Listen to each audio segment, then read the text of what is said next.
We've been making our way through the Word of God one step at a time, and we're about a third of the way through, believe it or not. We're about a third of the way toward Resurrection Sunday of next year. Can you believe that? Almost we are there.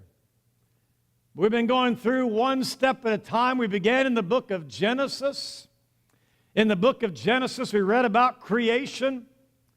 I hope there's a chart up behind me. There is. And you have Abraham, and you have his son Isaac, and you have Isaac's son Jacob, also called Israel, and you have Israel's 12 sons, one of whom was Joseph.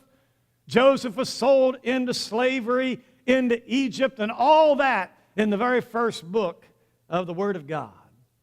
In Egypt, they became slaves. There arose a Pharaoh who did not know Joseph or his family. He made slaves of them.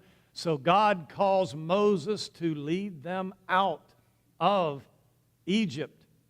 And you'll notice on the map behind me how they left Egypt. There are different routes that archaeologists have tried to figure things out, and some things you can't be exactly sure of, but this is what this map says. He made his way down with the children of Israel and crossed the Red Sea, and they made their way back into the land of Midian, which was the very mountain range, the very mountain top, where he had seen the burning bush, was now going to, the whole mountain was going to smoke and burn with the power of God. And so Moses knew these hills. He knew every crevice, every cranny of these hills. And he goes to Mount Sinai and he receives the Constitution for their new government, their new nation.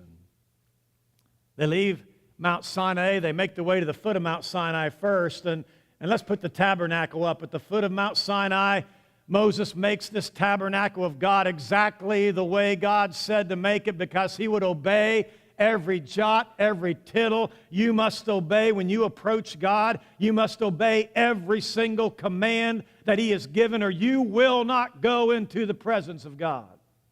You must approach him exactly the way he says to approach him, or you will not enjoy for 1 second the presence of the Lord when you pass from this earth. They had to approach him the right way. He built it exactly the way God had told him to build it. And so God gives them a book of the Bible for the priestly tribe. There were 12 tribes, 12 sons of Israel, and each of them had a family, or as they got bigger, a tribe.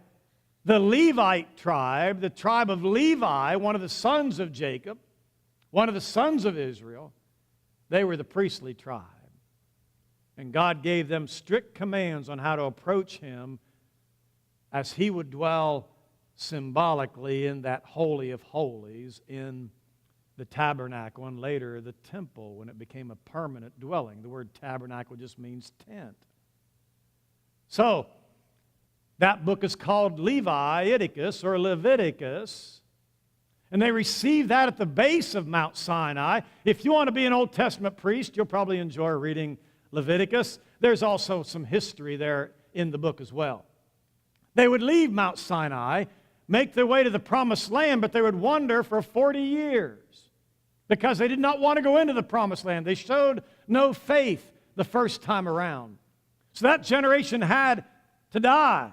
So for 40 years they wander around, and that is called the book of Numbers, called that because while they were making their way to the Promised Land, they numbered the people, but a great book of history. After 40 years, Moses pulls out the old law. He reads to the people before they go into the Promised Land. Joshua's about to take over. Moses is 120 years old. He looks across from Mount Pisgah and he sees the Promised Land, but he's going to die because he had sinned against God. He would not enter the Promised Land. But before he dies, he reads to the people the law of God, called the second reading, or to use the word that means second reading, Deuteronomy. So we've talked about all those books, Genesis and Exodus and Leviticus and Numbers and Deuteronomy. Joshua takes them in. If you want to read about the battles that Joshua fought, read the book of Joshua. Last week, we talked about the book of Judges. You see the land that those 12 tribes received. The tribe of Levi was the priestly tribe. They did not receive any land. The Lord would be their inheritance. They were the priests. They just had cities to dwell in. So Joseph's two sons, Ephraim and Manasseh, they each got a parcel of land. So Joseph kind of doubled up, didn't he, when they got to the promised land. But this is generally where they settled. You see Simeon, one of those sons of Jacob, and Judah, another son of Jacob, all those sons, or Ephraim and Manasseh, the grandsons. And now they're a nation. With a constitution received at Mount Sinai, God would be their king. But we ended last week by saying this: it was the worst of times for the Israelites. God would be their king, but the book of Judges said they would have no king. And every man did what he thought was right in his own eyes. That's how the book of Judges ends. Sounds familiar, doesn't it? I don't have a king. Not even God is my king. I do what I want. God said to us, "Have no other gods before me." God said to us, "Make no graven image." God said to us, "Don't you treat my name as common." God said to us, "You remember the Sabbath. You put a day forward and you keep that day in reverence for me." I don't need a king. I'll do what I want. That's how they lived. And when people start living that way, whether it be in that country or it be this country, it's not long before there's anarchy. Everyone's doing what they feel like is right in their own eyes, and violence. I ended last week talking about a Levite. He should have known better. He was of the priestly tribe. He should have known better. He was a man of the cloth, or at least his tribe was. He has a concubine, a woman for his own pleasure. He was supposed to take care of her by feeding her and clothing her and giving her a place to live, and that was all his responsibility toward her. Any child she would bear would be his. She was unfaithful to him. She went back home to her father, but the Levite missed her. So he makes his way up toward Bethlehem, and he becomes friends with her father. But he's not going to stay in the Jerusalem area because it's in the hands of the enemy. So he travels to Gibeah, not far from there. The Gibeonites, they were not in the hands of the enemy. But the Gibeonites, each man did what was right in his own eyes. Come on out here, like in Sodom and Gomorrah. Come on out here, Levite. Let's spend the night together.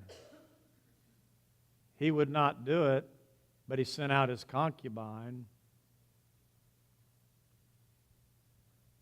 She was dead by the next morning.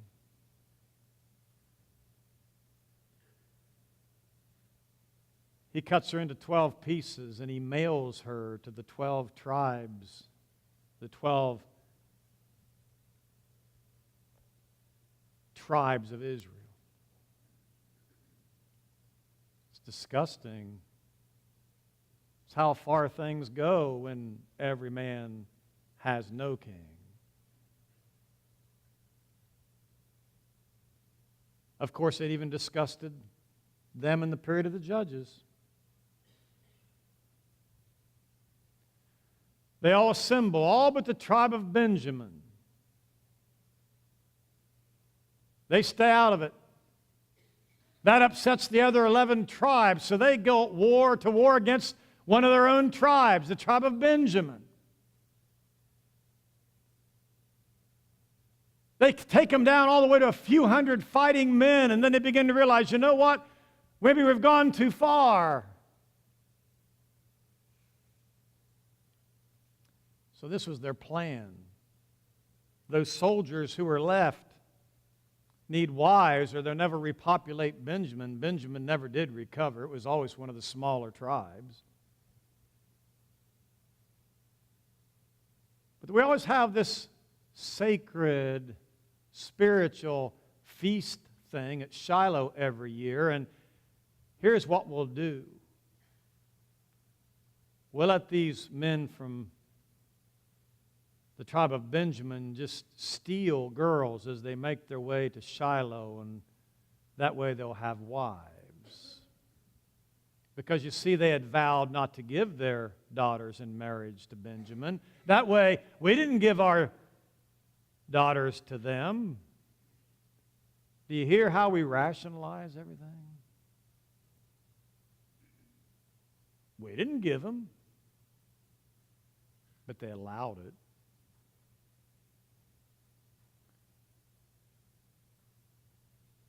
So, the tribe of Benjamin's almost wiped out.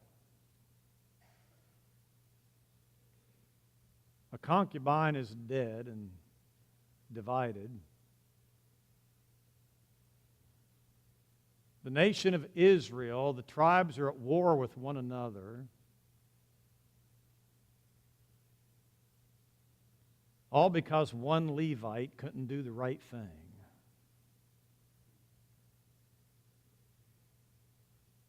And you think your consequences don't have ramifications.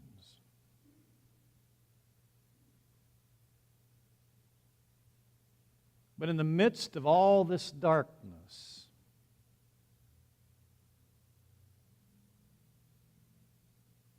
in the midst of all this trouble and turmoil, and in God's people, God's family,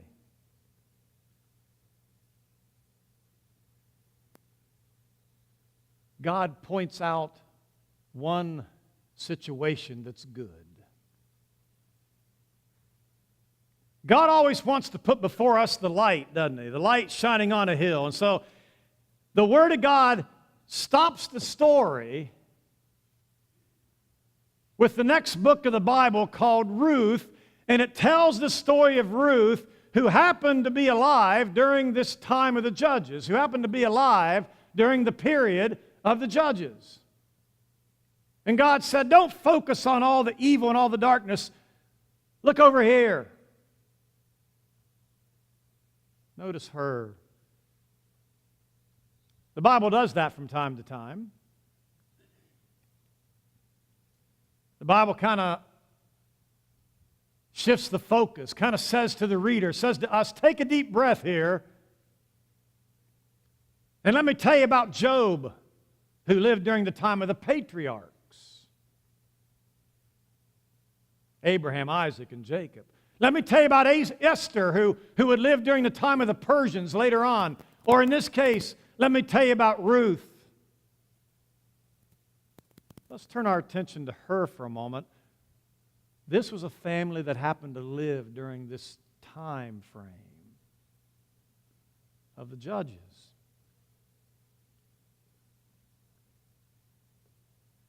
The book of Ruth begins by naming another beautiful lady named Naomi.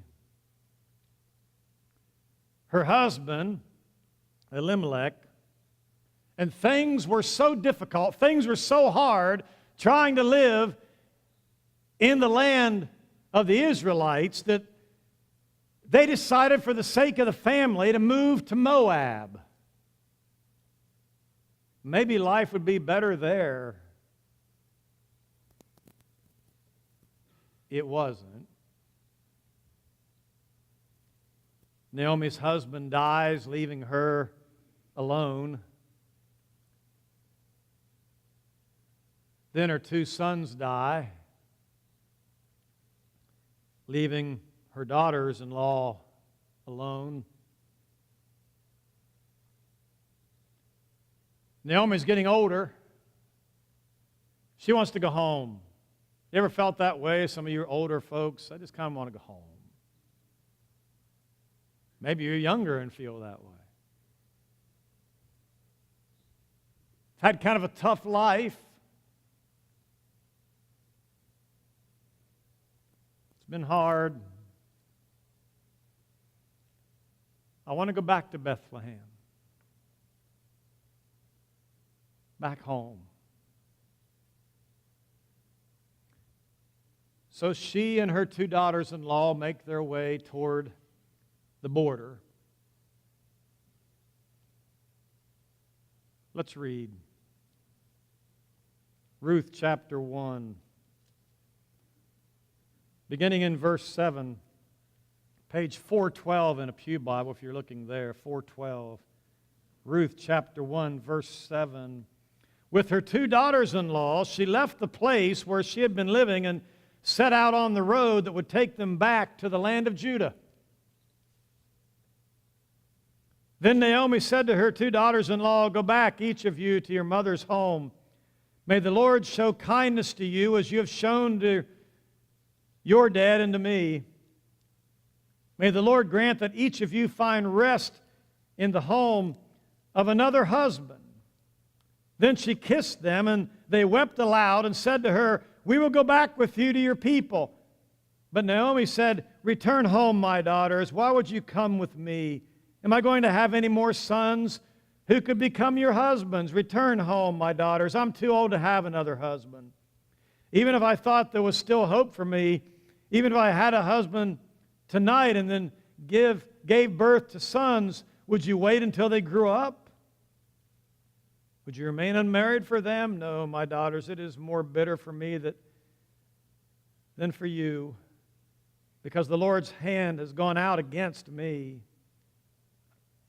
At this they wept again. Then Orpah kissed her mother-in-law goodbye, but Ruth clung to her. "Look," said Naomi, "your sister-in-law was going back to her people and her gods. Go back with her." But Ruth replied, "Don't urge me to leave you or to turn back from you. Where you go, I will go, and where you stay, I will stay. Your people will be my people, and your God my God. Where you die, I will die, and there I will be buried. May the Lord deal with me, be it ever so severely, if anything but death separates you from me." And so she went to live with Naomi.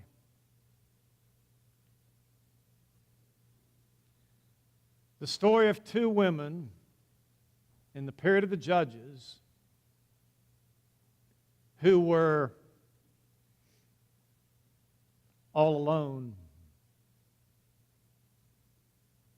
Everything had been taken from them.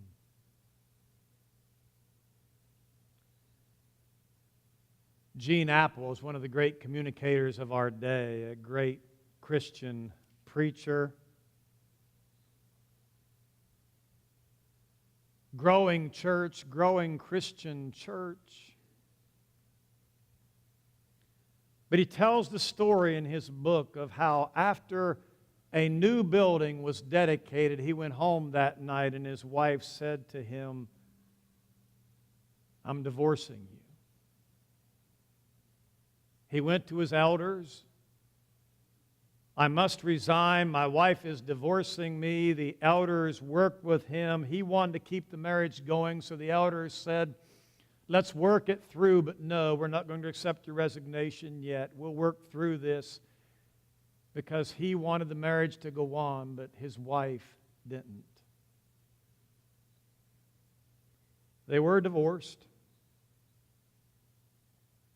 Gene goes on to talk about a Christmas Eve. He just finished preaching to thousands of people. A mega church. After he finished preaching, he went home and packed. He was going to fly out the next morning to be with his family, his extended family. But he was hungry. So on Christmas Eve, after the services, he found an all-night diner, and he was sitting there at the all-night diner, and he began to think about how he felt. Who would have thought I've been sitting here on Christmas Eve? He writes, as I drove to the diner, I began to picture everybody in their homes celebrating Christmas Eve except for me. I started getting depressed. So I went to Sam's Town, this country and western casino with some restaurants. He sat down in a restaurant and said the place was pretty busy. I sat there all alone thinking all these other people that have nowhere else to go on Christmas Eve.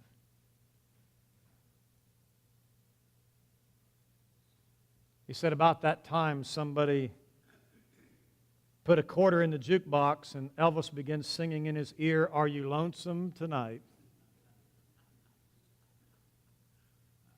Honestly, I just started laughing to myself to keep from crying.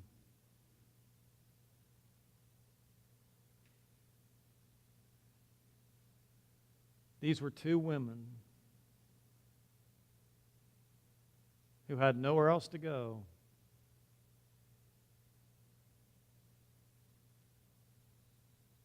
These were two women who felt isolated.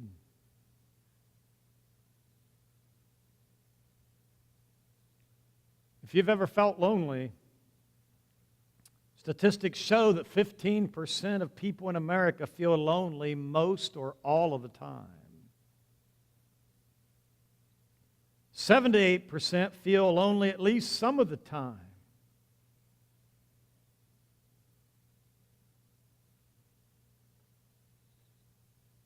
It's a common feeling.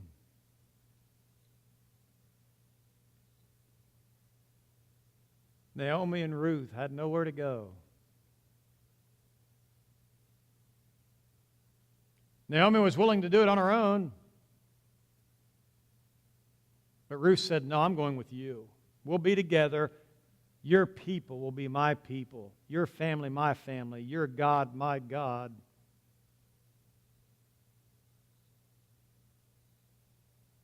They're both grieving.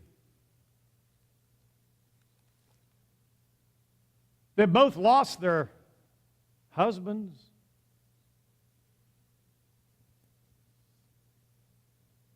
It takes 2 years to get over that and to feel somewhat like yourself again. The good news is you do feel like yourself again. But you can't rush it. Talking to a widow in our church, and she said, I would think to myself as the days would go on along that I can't wait to get home and tell, and then she mentioned her husband's name. I'll just say Gerald. But I can't wait to get home tonight and tell Gerald. Then I would think, oh, he won't be home tonight or any night. And that's what grieving is. Getting adjusted to that.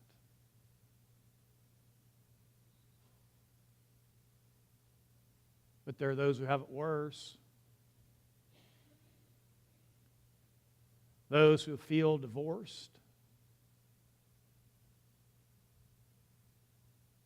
Those whose husbands don't pay any attention to them, or those who don't just feel divorced, they actually are. When someone dies, you seldom blame yourself for long, but when you're divorced, you blame yourself, it seems, for a long time. you shouldn't. Easy for me to say. With death, you say goodbye and know it's over, but in divorce, you just keep seeing that person over and over again. When a mate dies, you're at least left with some positive memories, but in divorce, it's hard to find the positives.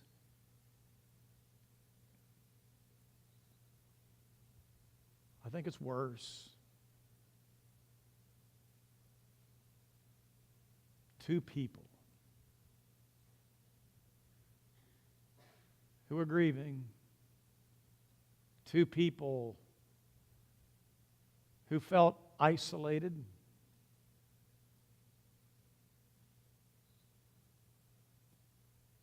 You can feel isolated when you're around people. I went to college. There were hundreds of other people around me all the time. I had a great roommate at college, but I learned what it meant to be homesick and not feel like you belonged and to feel isolated. I travel overseas.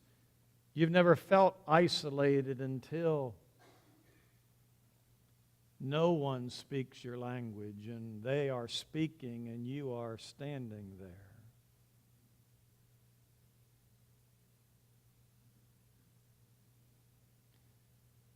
God says, during this dark time of the judges, look at these two ladies here.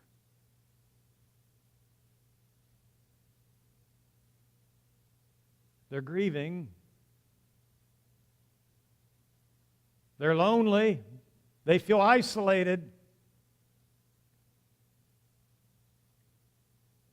But faith is believing God is doing great things in your life right now. Do you believe that this morning? God is doing great things in your life right now. That's what faith is. Hope is believing that God is going to do great things in the future. I have no trouble with that, but I sometimes struggle with believing right now He's working and He's going to work it all out and He's doing great things in my life right now. And I struggle to believe that when I'm grieving and when I'm isolated and when I'm lonely. Especially then.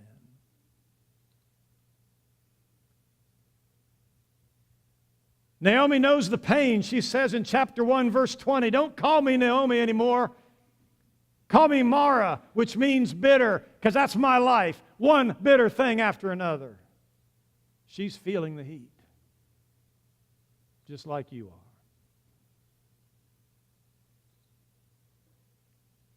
But God never leaves us. He never forsakes us.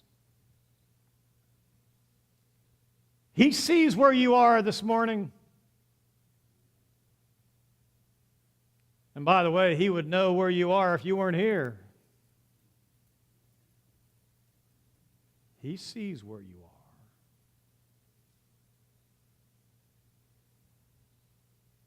He won't leave you. He'll take care of it.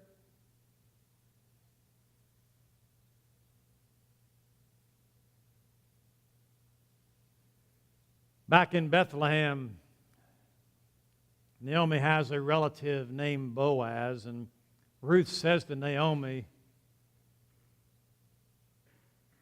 Mom, I'm going to go, and I'm going to glean his fields. They would leave some grain behind just by accident, but people who were godly would often leave grain behind on purpose to help those who needed it. And so she would go behind those who were harvesting the grain, and she would pick up what was left so they could have something to eat.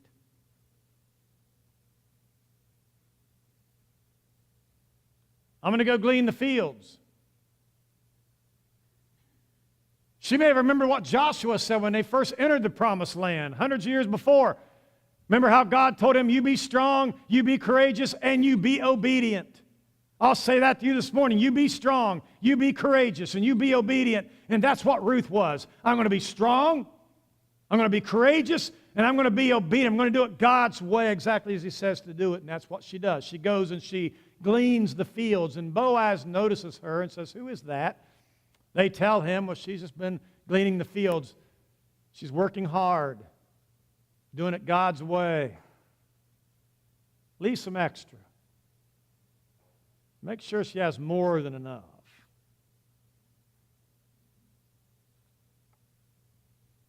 God never leaves us. He never forsakes us. Faith is believing God is doing good things in your life right now today, no matter how things look.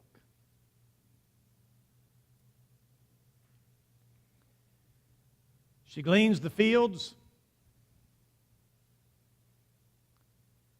It's not long before they're going to have a celebration from the harvest, and the men are sleeping, and Naomi says, I want you to go to where Boaz is tonight. I want you to uncover his feet while he sleeps. Now, there's nothing immoral in that at all. It's just she's proposing marriage to him.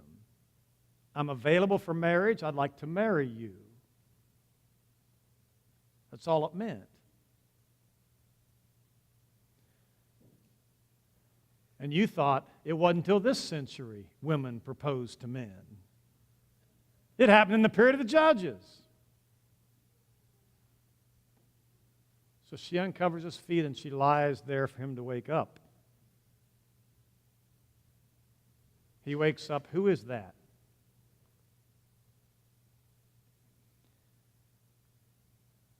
Boaz probably thought before that, I'm an old man and she's younger than me, and why would she want to spend her life with someone like me? But whatever it was, he went down to the city leaders and asked if there's any more next of kin. There are no other next of kin. She's from Moab. Then I'll be her kinsman redeemer. And I will marry her and I will take care of her. And he did. And it wasn't long after that they had a son.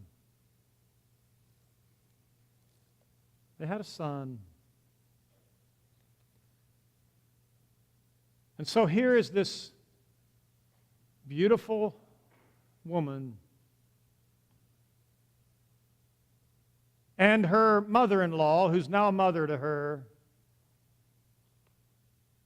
sitting there in Boaz's home, holding a tiny baby in their arms, rejoicing in this child.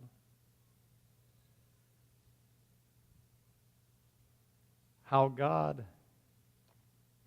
has taken care of them.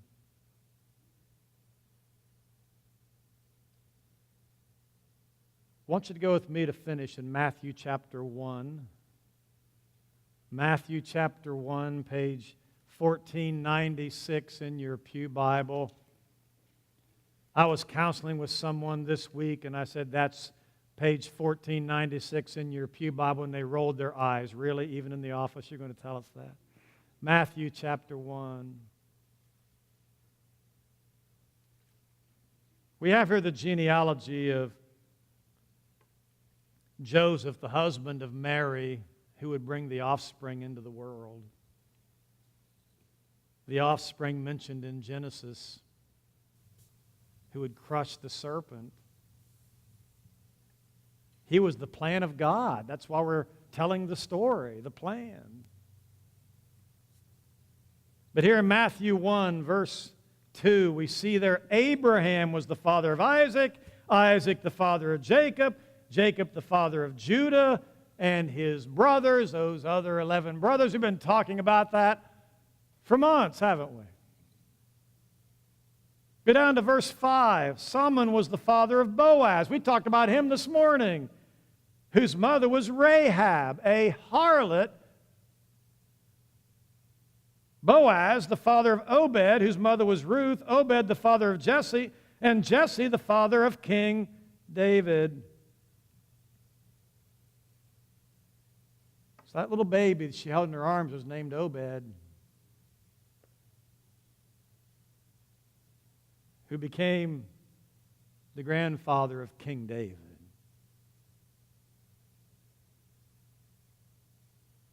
the throne that will last forever through Christ.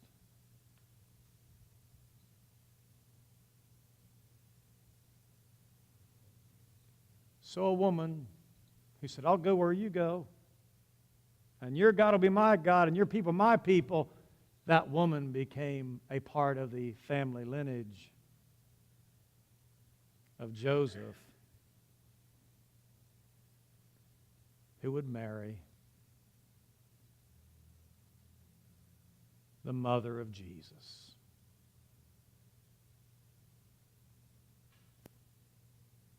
God can do so much in the midst of your darkness. If you stay strong, you stay courageous, and you stay obedient, He can do so much in even the worst of times.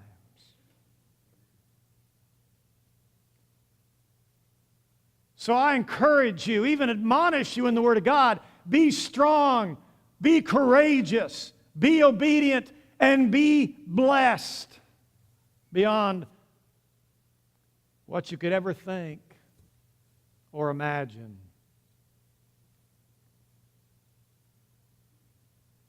Make your commitment to God right now, right here in this place. Remember what Ruth said? God will be my God. He'll be Lord of my life, nothing else. And His people will be my people.